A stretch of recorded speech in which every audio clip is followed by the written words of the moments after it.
What is happening here? I watched a video on my phone that showed the inside of my house, specifically our bedroom. I have an app that lets me watch live footage from our security cameras at home. In the video, I saw my husband with another woman. They were too close to each other to just be friends. Then I heard them talking. Are you sure she doesn't suspect anything? Yeah, I've been following your instructions perfectly. She has no idea. She totally believes me. They laughed and playfully jumped onto the bed. I was shocked because the woman with my husband was my own sister. My name is Karen McDougal. I am 53 years old. My husband James is almost 56, and we have been married for 21 years.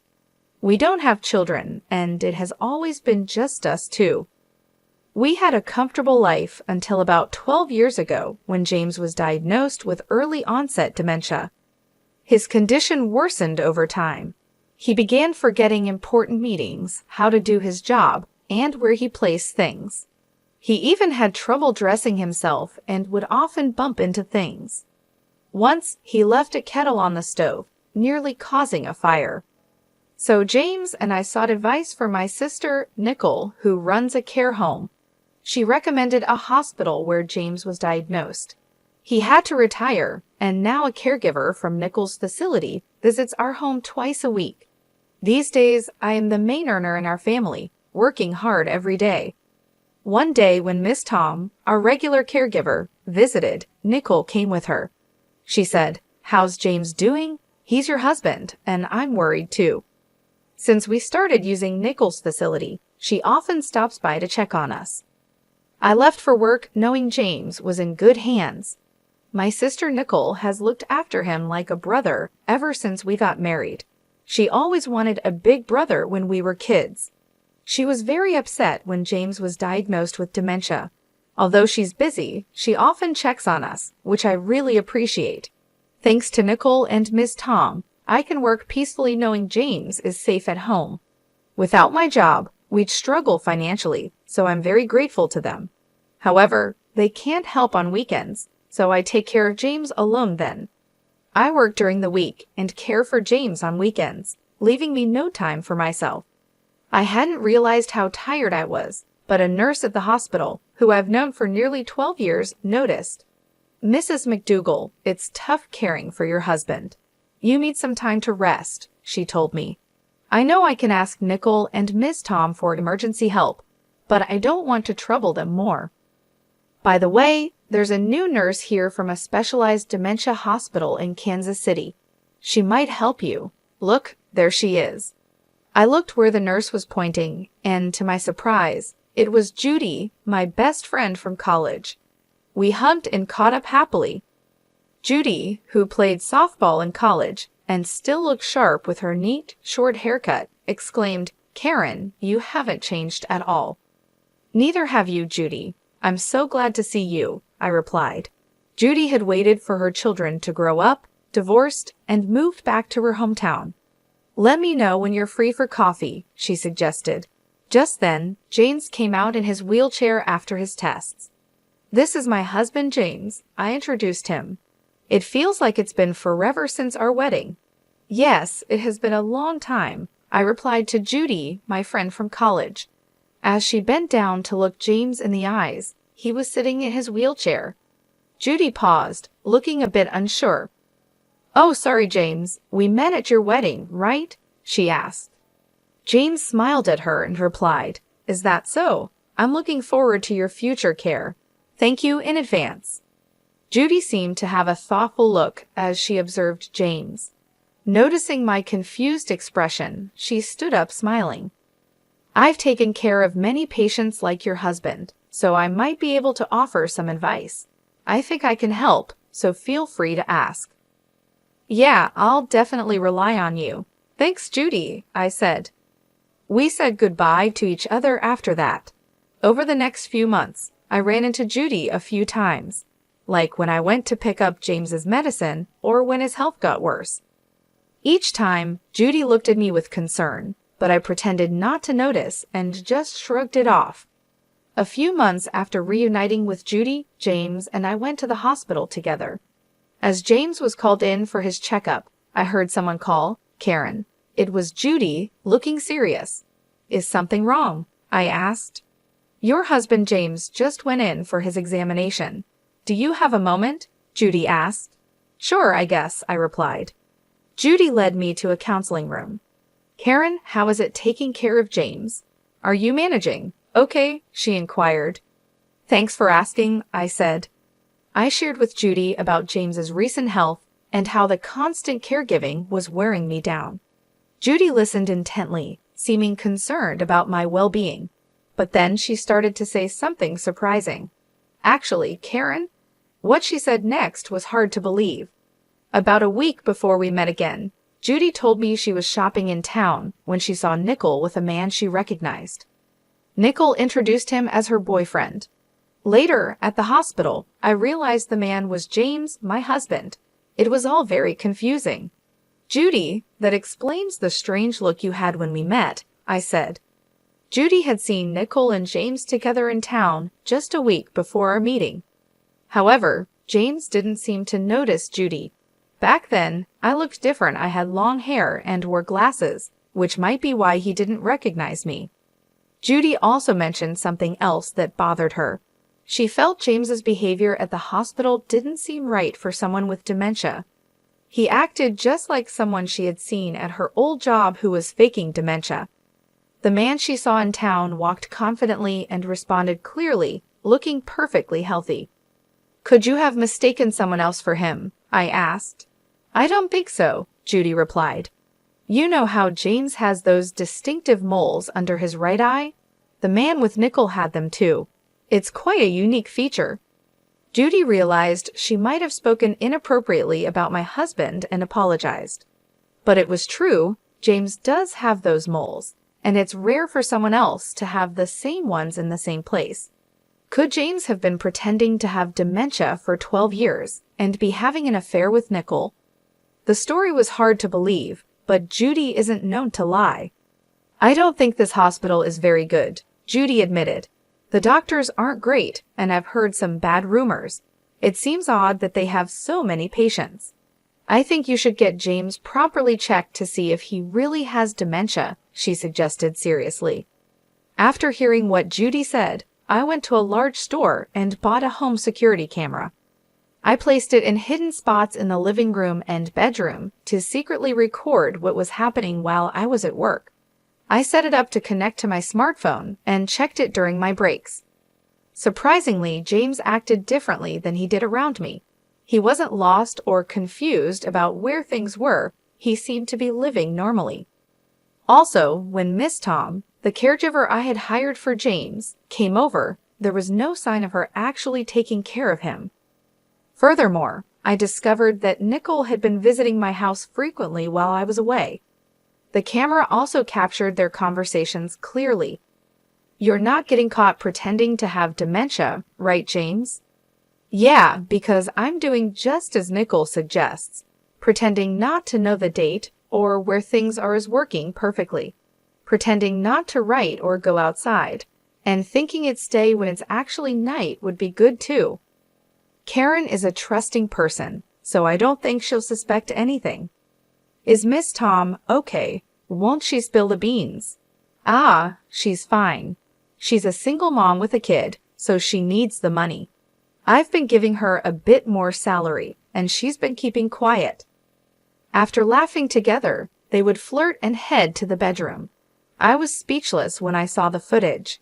I couldn't believe my sister and husband were plotting behind my back, but the evidence was clearly recorded on the camera. Confronted with the undeniable truth, I felt lost. A few days later, I felt the need to talk to Miss Tom, who had been taking care of James. When I contacted her, she said she would be available the following Saturday.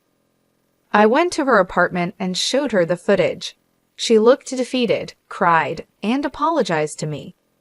"What you see in this footage is the truth. I've been deceiving you all this time, and I'm truly sorry.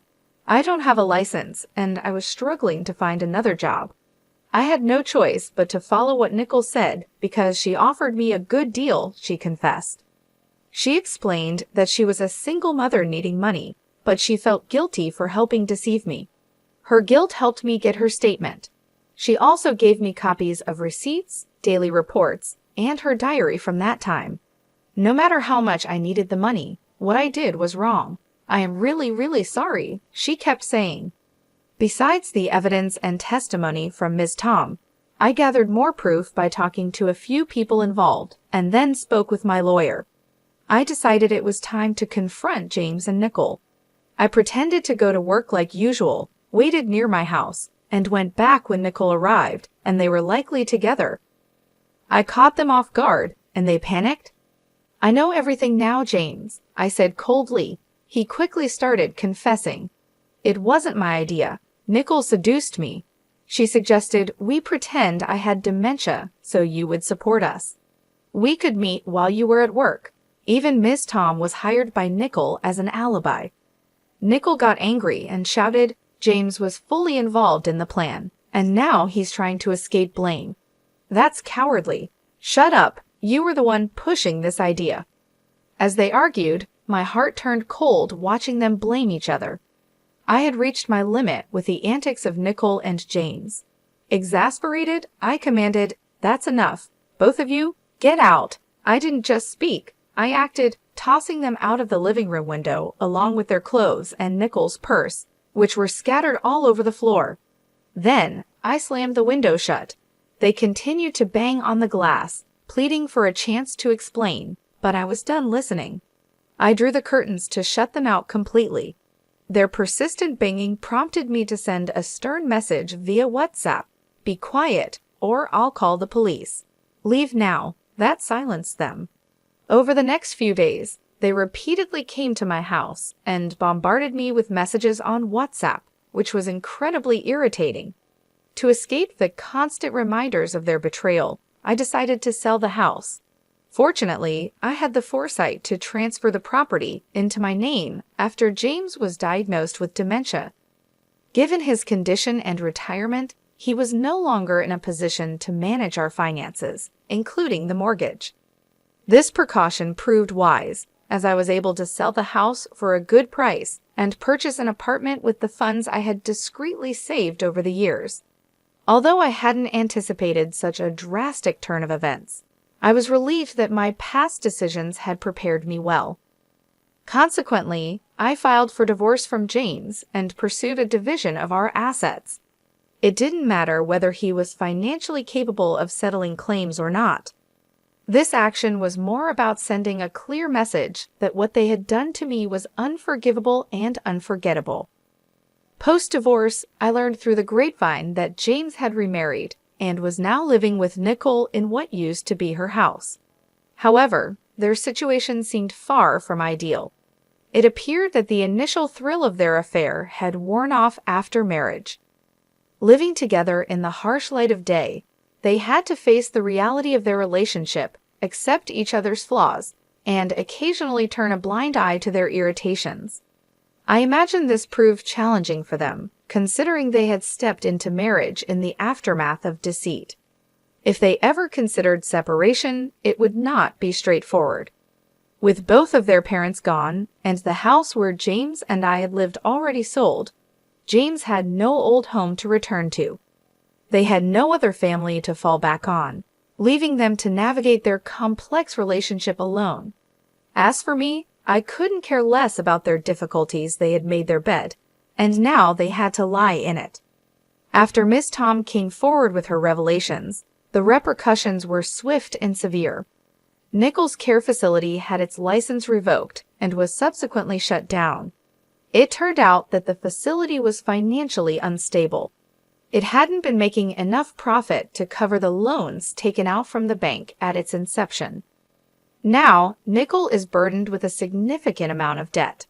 This seems like a fitting consequence for a sister who betrayed her own family by stealing her sister's husband.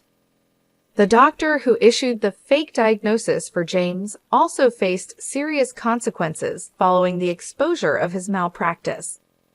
His reputation was tarnished, and his professional misconduct led to a domino effect within his clinic. His staff, disillusioned and disappointed by their association with unethical practices, resigned one after another. Judy was among those who left, no longer able to support the deceitful operations. With his team dissolving, it became impossible for him to maintain his clinic, leading to its inevitable closure. This doctor had been involved in corrupt activities, accepting bribes from disreputable sources to produce false medical reports. He had issued such a report for James, falsely diagnosing him with dementia. In exchange for these reports, he received patient referrals from these unethical collaborators.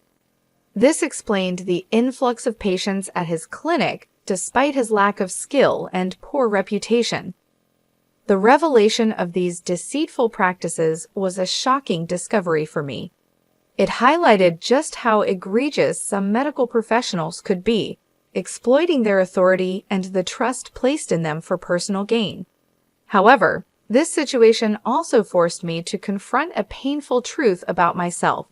I had been overly trusting, taking my sister's and the doctor's word at face value without sufficient scrutiny. Judy often pointed out that my kindness and trust in others were excessive, and this ordeal confirmed her observations. This entire experience has been a sobering reminder of the importance of vigilance and the potential consequences of naivety. It has prompted me to reevaluate how I trust and the extent to which I should verify information, especially when it concerns the well-being of my loved ones. As painful as these lessons have been, they have instilled a more cautious approach to trusting others in my future interactions. I used to trust people easily, but recent events have taught me the importance of questioning what I'm told and relying more on my own judgment.